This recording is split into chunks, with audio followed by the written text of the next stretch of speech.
Le 10 juin 2007, le premier tronçon de la ligne LGV Est-Européenne entre en service.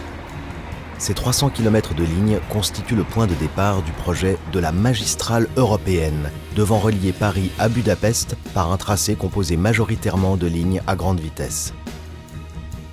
La phase 2 du projet prévoit de relier Baudrecourt à Strasbourg.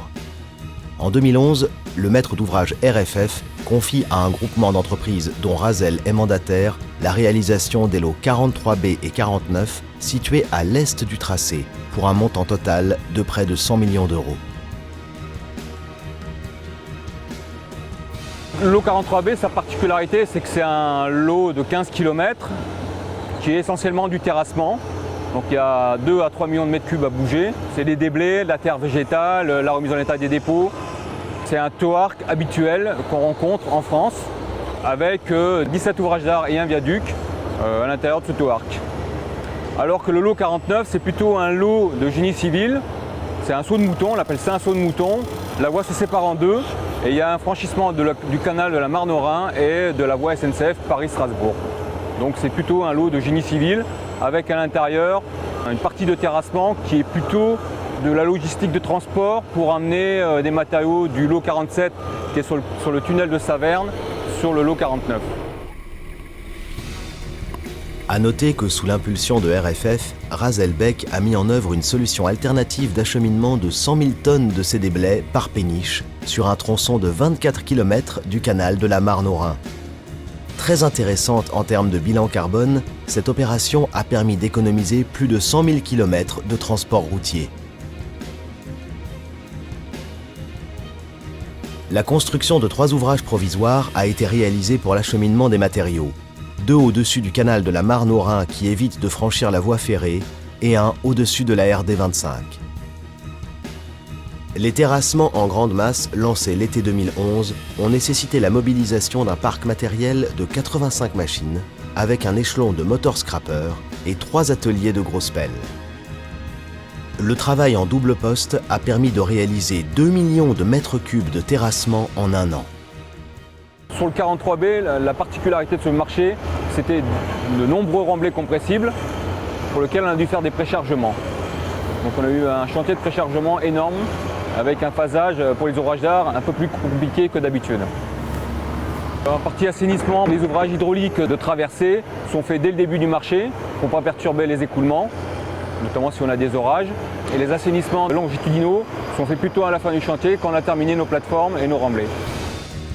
La construction des 25 ouvrages des 2 lots nécessitera au total 28 000 m3 de béton, 4 000 tonnes d'acier, 43 000 m² de coffrage et 8 000 mètres de pieux pour les fondations profondes. Le chantier bénéficie de la synergie des entreprises du groupe Faya avec Franchi pour les fondations spéciales et SAPB pour les dalles préfabriquées. Un co-traitant, Pont-Saint, réalise la charpente métallique des 4 ouvrages pont-rail du lot 49 et du viaduc du lot 43B. Ce dernier, d'une longueur de 169 mètres, est le plus grand ouvrage du chantier. Le LGV, ce sont des contraintes particulières, différentes de celles des autoroutes, avec l'application de règlements différents, notamment les livrets SNCF. Voilà. En termes de génie civil, on doit un béton avec un parement fini, du premier coup, sans agréage. Les études étant faites en interne par nos bureaux d'études Razelbeck, ça sera un bon retour d'expérience par l'application des nouveaux règlements. DTM, la direction technique et méthode Razelbeck, bureau d'études internes, est intervenu sur tous les ouvrages d'art de la ligne.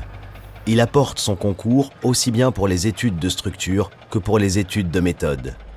Il assure en plus le contrôle externe des études, grâce à ces 2 implantations qui permettent à l'un des sites de contrôler les études réalisées par l'autre et réciproquement. D'autre part, le parc matériel de Lunel, rattaché à DTM, fournit une partie des coffrages du chantier. En période de pointe, pour l'ensemble des 2 lots, ce sont près de 400 personnes pour le terrassement et le génie civil qui vont permettre à Razelbeck d'être dans les délais pour terminer le chantier à la date prévue en août 2013. Nous avions dans le marché une clause, ce qui était une clause d'insertion, où on devait au marché, pour les 2 lots, on devait environ 70 000 heures d'insertion. Nous avons donc mis en place pour cette clause d'insertion des formations conducteurs d'engins, et des formations coffreurs. Comme sur tous les chantiers Razelbeck, la sécurité, qui fait partie intégrante des formations dispensées, est une préoccupation permanente.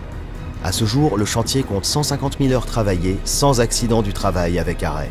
Une belle performance.